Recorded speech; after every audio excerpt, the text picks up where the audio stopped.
hour, I'm going to talk about building a culture of engagement, primarily in the context of an independent school, but certainly there will be things that will be applicable to those of you who are in other educational environments. And so I hope that if there's any clarification or ways to adapt on in your environment, that we can do so either after this call or questions at the end.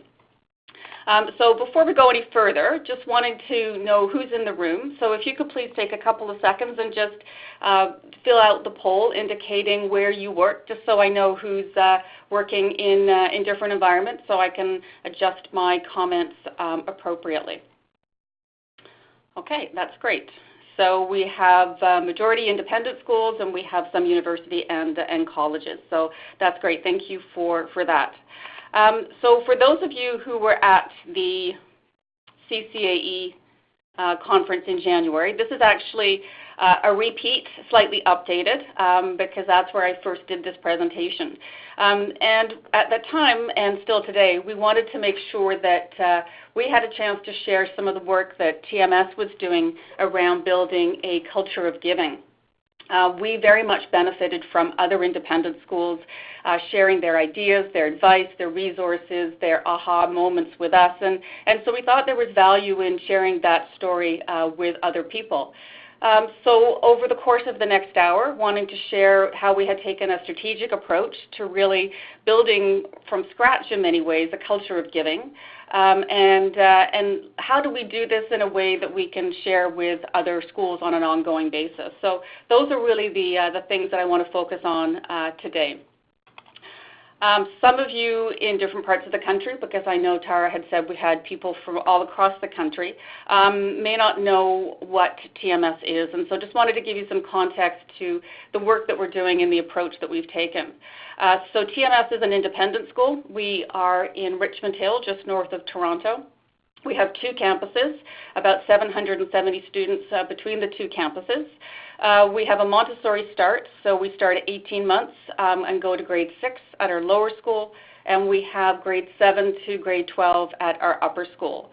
We're fairly unique in some ways because even though we have been around for almost 60 years, our upper school is less than 10 years old.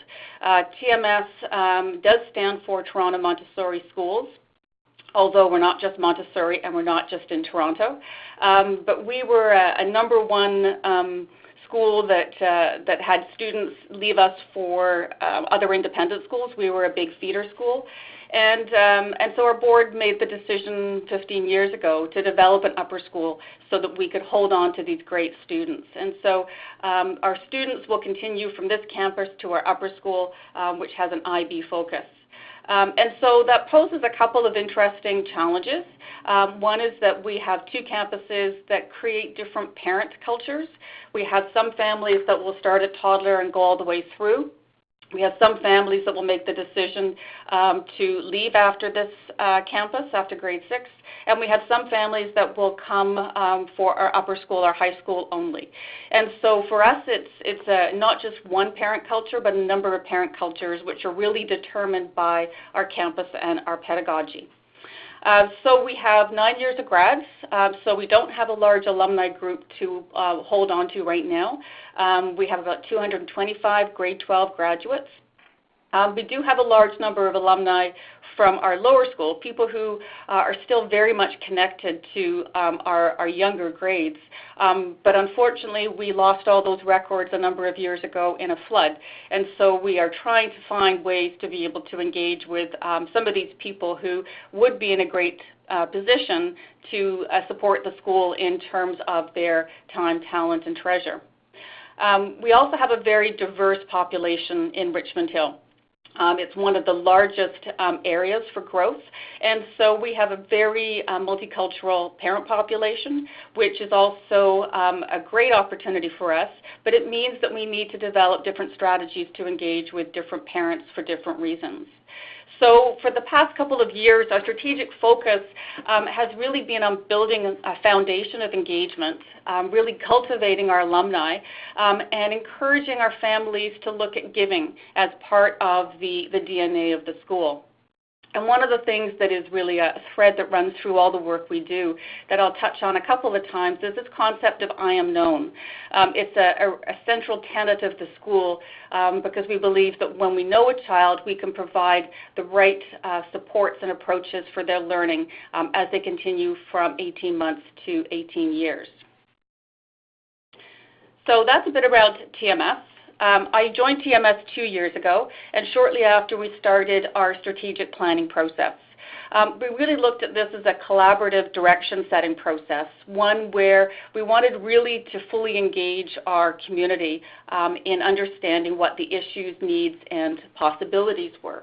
And so we took about 9 months to go through this process, and we ended up with a really clear plan that we've called Significance. And we have used the word significance in a number of ways to describe our strategic planning. Because significance to us is something that is of great value. It's worthy of importance. It's good to share. It's very valuable to share. And we also look at significance as a way to describe our students as both a great combination of excellence and goodness. And so significance is one of those themes that we found resonates with parents, and it's one that we have used to engage in a number of great parent conversations. So when we did our strategic planning, we didn't start from scratch. We had spent a fair amount of time doing a lot of conversations with parents, talking to students. We had a new head of school who spent his first year really just listening and learning. And so we really wanted to validate what we thought were the 3 areas that we needed to focus on. And so we started with the concept of community. How do we engage our community, our parents, our alumni, our students, our faculty, to really create a sense of permanency and to create that concept of giving. The idea of currency, the value of the school and how we really clearly articulated that, and our campus, ways that we needed to enhance the spaces that we offered to really do what we do very well. And so what were those spaces and how would we actually create those spaces? And so from that, we came up with a validation that we were on the right track, but we reframed that work looking at it through the lens of knowing, growing, and building our significance. And I'll talk a bit more about that process. So when we strategically engaged our community, we wanted to make sure that this was much more than a marketing or a PR exercise. We really needed to have really deep, meaningful conversations and be really open to feedback that was perhaps constructively critical, or as well as very positive and supportive. And those conversations we positioned as ones that would have great community benefit. We asked everyone in our community who we thought had a stake in that whole process. So that meant our staff, our faculty, our students of all ages, our parents, our alumni, our past parents as well, all of those people within our school community. And we also reached out to our external community. So we had conversations with business partners, we have a few charitable partners, our geographic neighbors, as well as faith-based organizations and other academic institutions. So that was important for us to really clearly understand how people perceive the school, both inside and outside the school. And we wanted to gather ideas, thoughts, concerns, suggestions from people who were not the usual suspects. And by that I mean the people who aren't usually asked to participate in these things, the parents who might not be here as much because they are working, but whose opinions we really valued, families who may not have felt comfortable coming to a focus group we engaged in so that they would feel more welcome in participating. And our toddlers. We reached out and I spent time in our toddler classrooms observing, watching these curious little people because they clearly could show what they loved about TMS. And the picture on the slide is one to me that speaks to our community. Our upper school students are obviously very joyfully singing in the background. There's a couple of staff members there. And then, of course, our toddlers are just doing their own thing, dancing or sleeping in the case of one. But this, to me, is an example of what engaged community looks like when people have a sense of their place and purpose and they're welcomed in to be part of something pretty special. When we engaged our community, we did so in a number of ways. We had surveys that we sent out that were all open-ended, that had huge amounts of information that I'm still going through and analyzing. We had focus groups with our parents on specific topics. We had discussion sessions with all levels of the school, and a number of in-class observations. It's amazing sitting in a classroom of 3-year-olds what you can observe and what they will tell you. There's no holding back their feedback when they want to show you something that they're really in love with. We had a lot of staff and board working sessions, and we were very clear that we were going to follow up with our community on everything that we heard. And so we had very transparent communications, which I think our community appreciated, because it was refreshing for them to hear reflected back what they had taken the time to share with us. But I have to say that while the content was helpful, it was the actual process of engaging our community that had greater value. There was no piece of information or suggestion that was so surprising to us. It was really the process of bringing people together who normally would not come together to have a conversation that we found had the greatest impact on starting to build that engaging foundation for our school. We asked a lot of questions, what we did well, what we could do better, some of the things that parents felt that we should be doing that we weren't, the things that they loved us to continue, and some new ideas that had the potential to get started. We asked parents to let us know about the words that they would use to describe TMS. And those words actually were very instrumental at helping us to develop messaging and language in all our community communications that our parents were pleased to see were their words. It was words and messages and languages that they found resonated to them, the kinds of words that they would use to explain TMS to someone who didn't know about the school. And we wanted to know about their experience at TMS. And again, this speaks to our different parent communities. The experience of a new family starting in toddler, very different from a family in grade 12 who've been through the whole journey, or someone who just comes in grade 9. And so we wanted to better understand what that looked like at different points of the school life. So from that, we came out with 3 strategic planning outcomes. The first is knowing our significance, which was to make sure that our value and work were known, both inside our community as well as outside. So that really was our whole building our reputation piece. Growing our significance really was to look at the community and how do we grow, how do we enrich, how do we cultivate the people who have chosen to come to TMS. And building our significance is really the spaces that we knew we needed to grow and develop to really do our knowing and growing work very well. And so we ended up with a very authentic vision, a very clear strategic process, and we had created those through community engagement, and we also had our engaged community as an outcome of this work.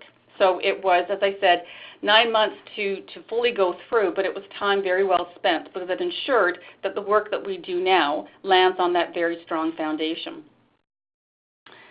So before I go into some of the specifics around our advancement, I just wanted to pause and see if there are any questions or thoughts people have. Tara, any questions? Not in the chat box yet. As a reminder, folks, if you have a question, feel free to leave it in the chat, and Kristen will pause. Okay, thank you. So, of course, there was a huge amount of focus on our advancement department. And so we had 5 key things that the strategic planning process pointed to us to focus on. The first was building this healthy culture of giving. And by healthy, we really wanted to make sure that it was sustainable, that it was manageable given our resources. We don't have a big advancement department. I have a director of advancement, and then I wear part of that advancement hat. But we really wanted to make sure we cultivated this culture of giving so that every family that joined TMS knew what our expectations and hopes were in terms of them engaging in the school. We wanted to build a robust parent engagement strategy, really clear about the kinds of opportunities for parents to get involved, for parents to initiate ideas, for parents to have places where they could network and connect with one another. And once we had our donors on board, how would we really sustainably and appropriately steward them? What kinds of recognition, support, celebrations would be appropriate to ensure that those donors felt like they were making a mark on the school? We have launched our Building Our Significance Capital campaign. So as we are growing our culture of giving, we've also launched Feet First into a capital campaign to build spaces at both of our campuses. And the other part is building an engaged alumni base. We have about 250 alumni that have graduated from grade 12. And most of them are in university or post-grad or starting their careers. So we are at the point now where we can start to reach out to them to see how they want to engage with the school on a regular basis.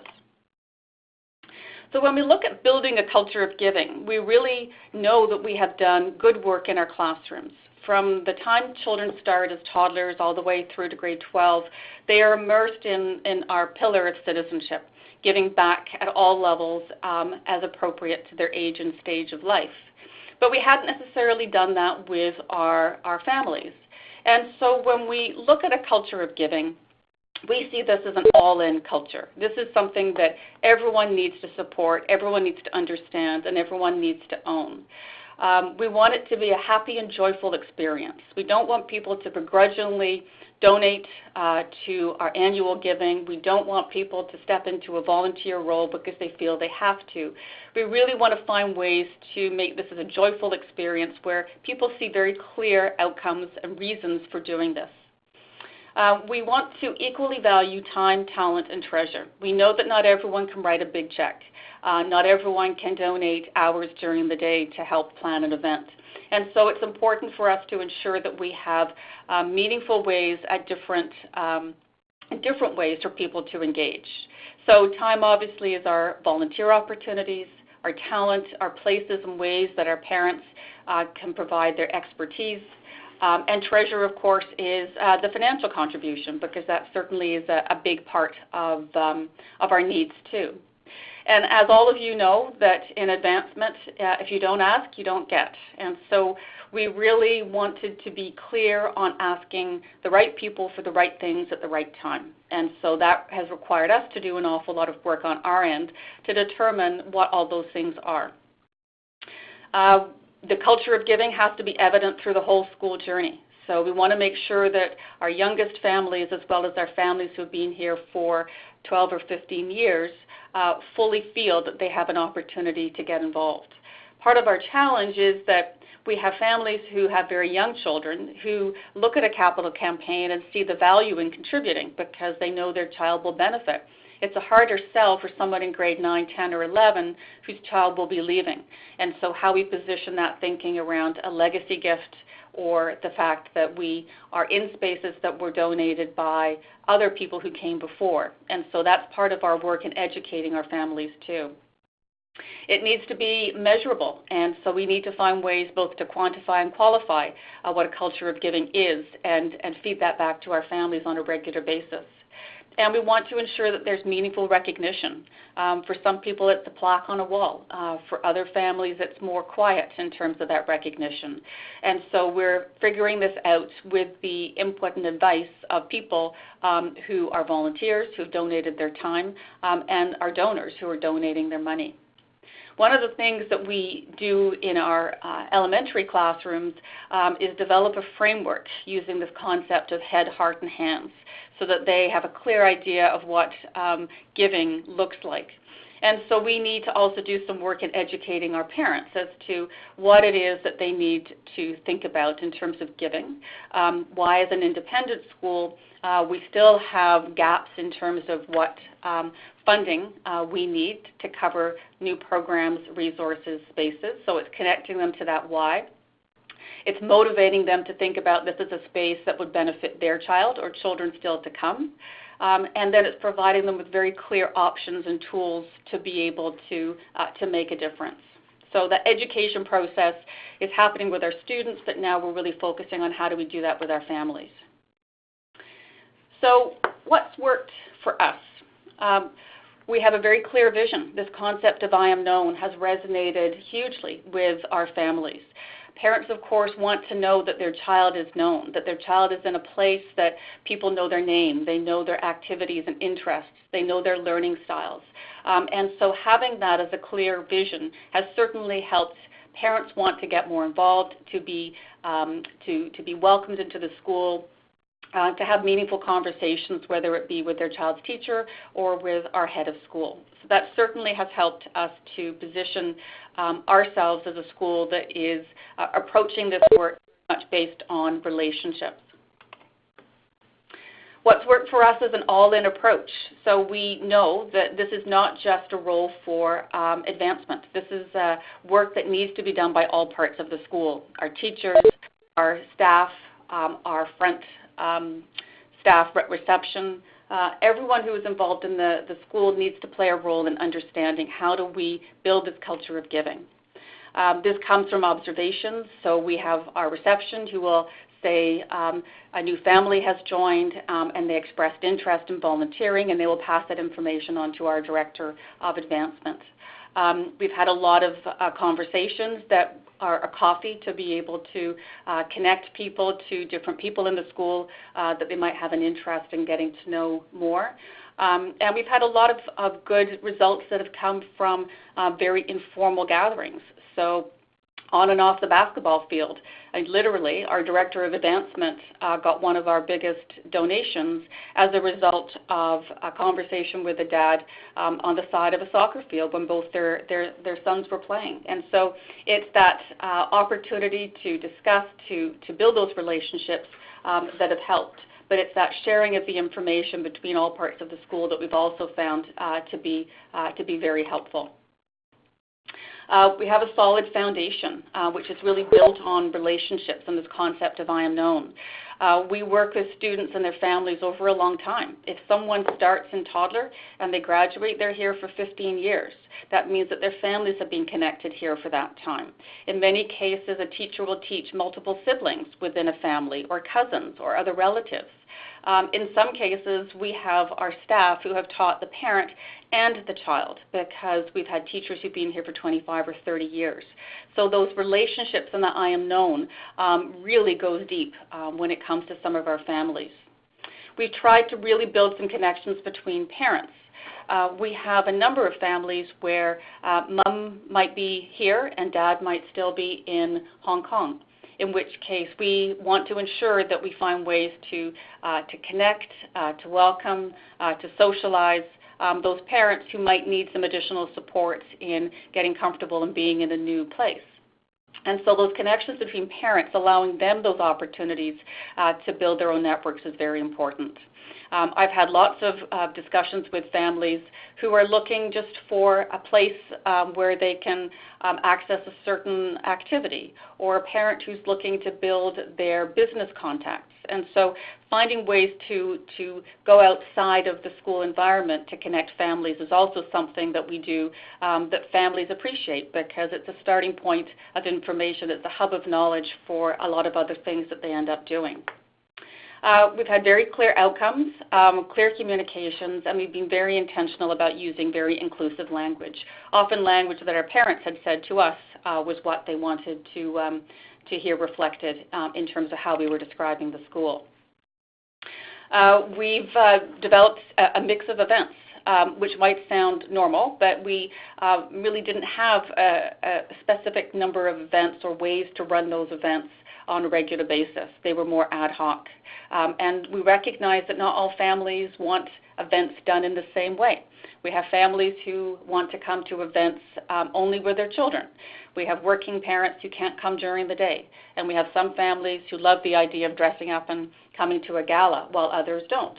And so we've created a mix of events. A gala, we have a career day where we have our parents as our experts talking to our upper school students. A speaker series we launched this year. We had 250 families come and listen to a speaker talk about resilience, independence, and how not to helicopter. We had a marketplace which entailed our families and the external community coming together to put on a great holiday marketplace for the benefit of a local charity. And we've had a regular series of conversations with the heads where every 2 months we will pull together a group of parents for dinner or for breakfast to talk about the things that are on their minds so that our head of school can acknowledge, can provide some support, and that have been helpful for us in better determining some of the policies and practices at the school. We've also created some really meaningful roles for parents. We have parent representatives across all parts of the school. Parents will speak on behalf of the school at events. They've served as ambassadors, connecting new families. And it's very powerful when a parent can talk about their experience and the impact of TMS on their child in a way that is just very different from how we can do that. And again, we've engaged the unusual suspects. We have chosen families to participate in some of this work who aren't normally asked to do this. And so that also has really helped families who wouldn't normally come to the school, engage in the school, gives them an opportunity to really get involved in things that are happening outside of the classroom. We've created some very effective tools. Like our advancement department, we have a very small marketing department, and so we do all this work in-house, and we have been very pleased with the look and feel of messaging that we have put out there. We have created some messaging that, again, very much connects to our parents, the concept of partnering with our families, the TMS journey, I am known, and significance. Our families have said that language has been very powerful in helping them to understand the work that we're doing. And so whether it's on our parent portal or educational materials or our building materials, all of these are ways that have helped our parents to understand what we're doing and why.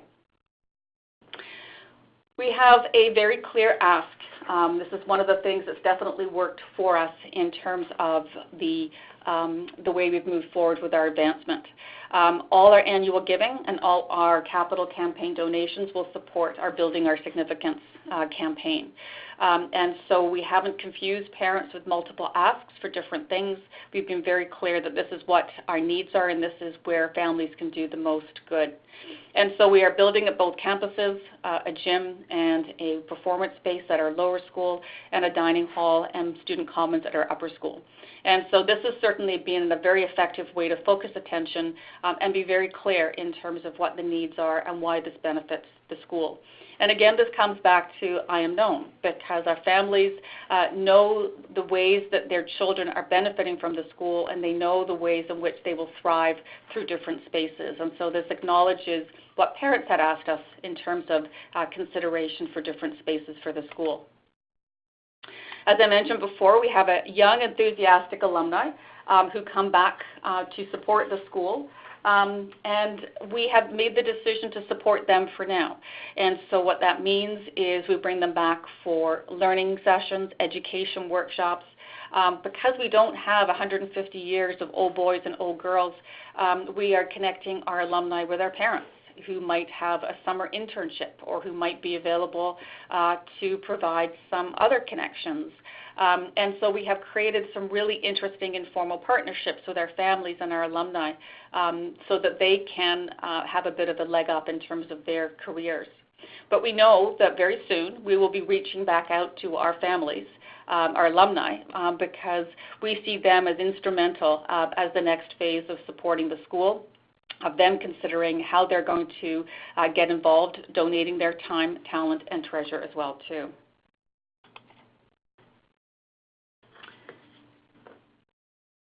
So we have a question here.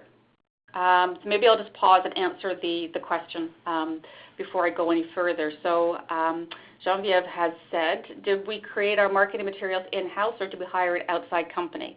So we do everything in-house. We do work with someone who does the actual layout and printing, but we have a director of marketing communications who designed the materials using student photographs and creating a very consistent look and feel. We wouldn't have the budget to really go outside, and so this way we have more control over what we do and how we use it. So we've made that decision to build that expertise in-house so that we can have more flexibility about how we spend our marketing dollars. So in terms of outcomes, just wanted to share some of the things that we've seen as a result of this strategic approach. So we had seen a significant increase to annual giving. Our annual giving has not been huge in the past. We don't have alumni who give, we just have our current families who give. And it wasn't something that we really had heavily promoted. But when we had a very intentional ask, we were very clear in terms of what this would do. We had a significant number of families who decided to give. We look at the success, not just in the dollars raised, but also in the number of families who are participating, and we've seen both grow over the past couple of years. Annual giving itself has reached a significant growth, going far beyond the original targets that we had, and so we're very pleased to see that people are responding and they're seeing value in this. We're also seeing a lot more of our new families who are starting to give, which has been very encouraging because that's not something that happened much in the past.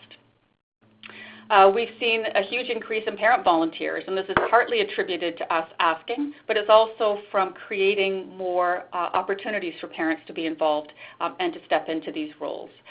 Part of our challenge at the upper school is that we have teenagers who don't really want their parents at school, and so we've had to be a bit more creative about how we bring parents in for our older grades.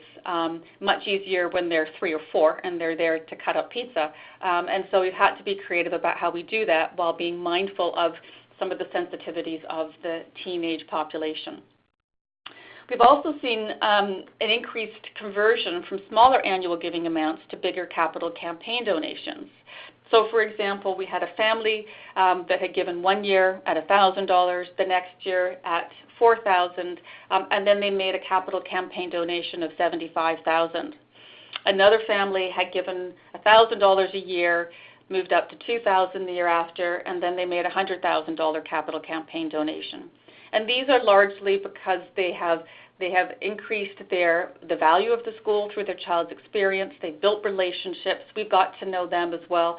And then when we had a very clear ask, they really wanted to support something, a cause that was part of the school, because they had the faith and the trust that we were managing their donations well and using it for a purpose from which their child could benefit.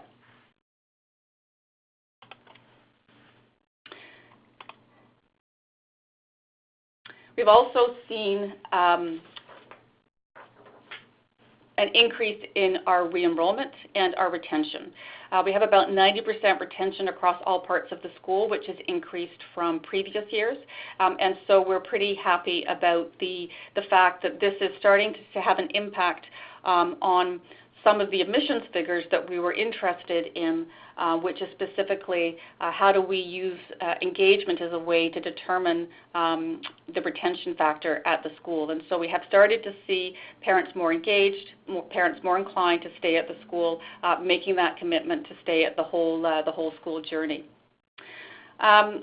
We are in contact with 100% of our TMS grads. And when I said this at the January conference, people were a bit surprised and skeptical. But I have to remind you that we have 225 grade 12 grads, so it's a very manageable number right now. And we are very intentional each spring of getting in front of them and getting their contact information, where they're going to university, and we also have their parents' contact information. So we don't always hear back from 100% of our grads, but at this point we are in contact with all of our families who have graduated from grade 12. We acknowledge that as that graduating class grows and over time it becomes a bit more difficult, but certainly we're very thankful that we can reach out and be in contact with all of these people at this time. We've had increased feedback from parents. We never used to get great feedback from parents through our traditional mechanisms of surveys and emails, but we have seen increased survey results. We have had more parents asking for positive meetings with their head of school. More people are sending emails and responding to emails. And the number one way people come to TMS is through word of mouth, and we have seen that increase significantly over the past couple of years. We've also had increased attendance at events. Our gala had 300 people last year, and as I mentioned, the speaker that we had 250. So we're very pleased with the fact that more people are seeing value in coming out to support events that the school is putting on. There's a question about what is your parent participation rate and your employee participation rate. So is that, I guess that's in respect to the donations for annual giving. So our employee rate is close to 100%. We did a very big reach out last year and really encouraged staff to consider their role in participating in annual giving. I think, again, the fact that it was going towards spaces that our staff definitely benefit from was huge. But it's close to 100% at this point, and we have about 135 staff that would be participating in that. We have about 500 parents, and so our parent participation rate, it's about 40%, I would say, this year, of parents participating in some way in annual giving. And so we're wanting to make sure that we can manage that information, and find ways to continually reach out to our new parents so that they automatically see annual giving and capital campaign donation consideration as something that they would do on a regular basis. So I hope that answered your question. So in terms of what's next in 2018, this is our first full year of a capital campaign. We have just moved out of our quiet phase. We also went through re-enrollment and annual giving, doing everything online for the first time, which had some challenges. But we also saw an uptick in annual giving because we made that question a mandatory question that parents had to acknowledge. Either they were going to donate to annual giving or they had to indicate that they were not participating. We also removed the lowest donation amount on annual giving. So $1,000 is the minimum, the lowest amount that they can donate. So that certainly made a big difference, both in the number of people participating as well as the actual dollar amount too. Ongoing conversations with the head, which have been very fruitful, again, not just in the content, but in the process of bringing families together. And those conversations have been helpful for us thinking about parents who we might contact about being on the board or being on committees or being on some kind of an advisory group. We are exploring the idea of a parent association. We don't have any parent association or council or guild at this point, and based on feedback from others, we're in a good position not to be doing that. But we want to look at how do we create a network of parents so that we do have some kind of structure to a parent association. And so we are very open to ideas, suggestions, thoughts about different models that other schools have that we might look at. Accelerating our alumni engagement. And one of the things that we have coming up is next year will be 10 years of our grade 12 grads. The year after that will be 10 full years of TMS grade 12 alumni. And the year after that is our 60th anniversary. So we have 3 years where we have the potential to build events, build excitement, really build that alumni engagement, so that by the time we get to our 60th, we have a number of people who have left the school at different points who are reconnected and coming back with the intention of being part of our culture of giving. And one of the things I just wanted to spend a couple of minutes on is this idea of a community of practice that we really threw out there in January at the conference. We benefited from a lot of people who shared their knowledge with us, and we thought there was value in creating a community of practice for independent schools, specifically around advancement. So at this point, we have about 20 schools from across Canada who are participating. We had our first meeting a few weeks ago, and it was a great way for us to create a safe space for really sharing ideas and perspectives. People have brought up things that they're working on, bounced around ideas on a new opportunity or program, exploring trends in advancement. And we have virtual meetings. They're very low cost and low logistics, which is exactly what we had wanted. Some of the burning questions that people have raised were interesting, that regardless of the size of the school, that people had very similar questions around alumni engagement, around board involvement in advancement. How do you balance major giving and annual giving? And how do you find who those hidden prospects are within your school's community? So if there's any independent schools who are on the line who would be interested in joining, my contact information is at the end of this session, and I encourage you to reach out if you'd like to be part of it. If you're a college or university, if you're looking for some ways to connect something like this yourself, I'm happy to have a conversation about that offline. So that concludes the comments that I wanted to share. I would love to hear any questions and comments that any of you have. And my contact information is at the end of the presentation, and you're very welcome to contact me for any thoughts that you might have around this. So, Tara, over to you. So there are no questions in the chat box, so I do encourage folks to leave those there. So one has just come up. How do you handle the families who say no on your mandatory question about giving? That's a great question. So we tried it this year. People had skipped over it last time because it was a tiny little line buried on the paper re-enrollment form. And we didn't have any pushback from families. We actually worded the language so people didn't have to say no. We worded it such as, at this time we choose not to participate in annual giving. And so we had people who did, which is fine. We also know who those families are, which is also helpful for us at some point going back and having a conversation and pointing out perhaps the ways that annual giving are used to get a sense of what their reasons for not participating are, maybe some opportunities to do some education with families as a whole. But we really didn't have anyone who came back and who was upset about that question. Perfect, thank you.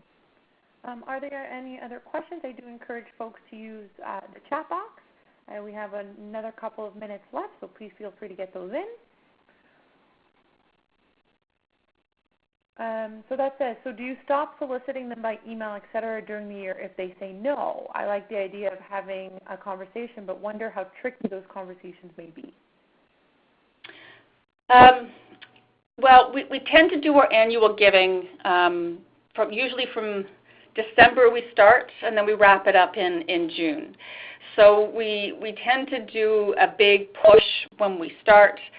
Because our ask has unchanged for the past couple of years, we haven't done anything really specific in terms of glossy information. We've done more of an email push. We have got renderings of the spaces at both campuses. We have those out at all parent events, parent-teacher nights. We have material around that speaks to the work that we're doing around the capital campaign, and we've used our magazine to be able to let families know. So we've done more of a very visual push. We also created a tab on our website that is a way for our parents to see what we're doing, why, and it will be our way of communicating progress as we move forward. So that's really the push we've done in general.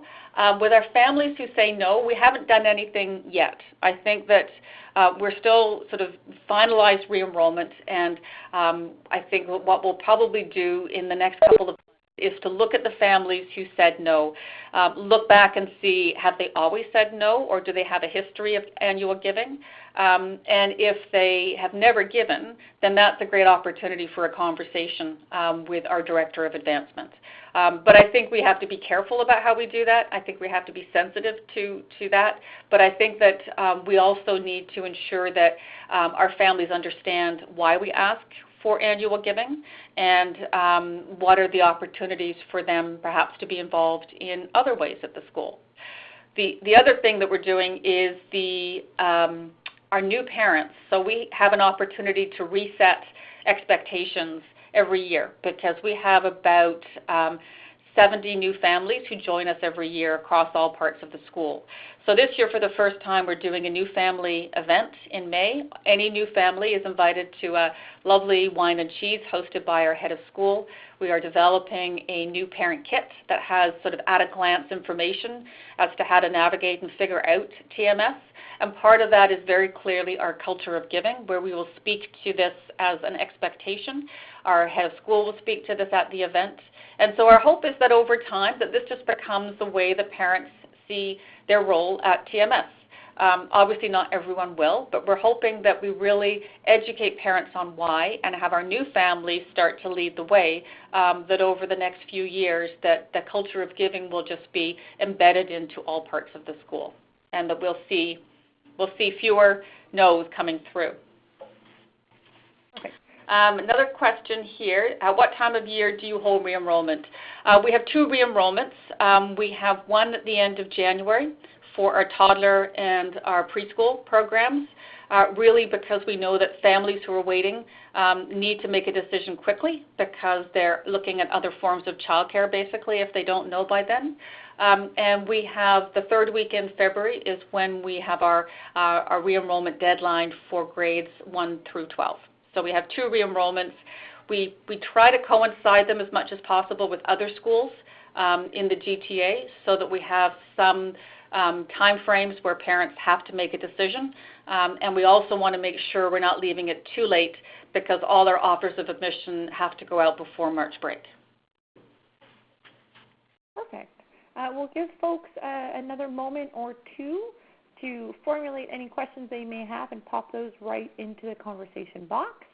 In the meantime, I will let all participants know that at the onset of this call, Ross Marsh was on the line, and unfortunately, by starting late, we did not have a chance to hear from him. So he does want to thank you all for your participation and Kirsten for presenting, and he's sorry he missed it. So I did want to pass that on. Are there any other questions from folks in the audience across the country? Perfect. So again, what you do have in front of you is Kirsten's contact. And so thank you again for being open to having folks contact you after this webinar session. As well, it is available for playback. So if you ever want to share or listen to it again, pick up any nuggets you may have missed, feel free to contact myself or anyone at the CCAE office for a copy. Shortly following this, you will get an email with an evaluation. We do encourage you to take your time and fill that out. So no final questions, burning questions that are going to come through the chat box? Give it a quick second. Okay, so on behalf of CCAE and our entire team, Kirsten, thank you very, very much. Any closing thoughts before we adjourn for the day? Again, I just want to reiterate that we are a school that had all of these things to tackle at the same time. So a culture that really wasn't giving to the same extent as other schools, a young alumni, and so we really are trying to do a lot of things at the same time. So the advice, if that's the case for your school, and hopefully it's not, is really just to take a step back and to really figure out the best process for you. This worked well for us. It was also a process where we recognized the need to talk to a lot of people and to take our time doing it. We were not under pressure of time to be able to move this forward. So if you're embarking on a strategic plan, take your time. Don't feel you have to rush anything. And make sure you have as much opportunity to talk to those unusual suspects, because those are often the people that will provide you with the greatest and unexpected input. Perfect. A wonderful way to close out the session. Thank you very, very much again. We hope to see you again soon, and I wish everybody a wonderful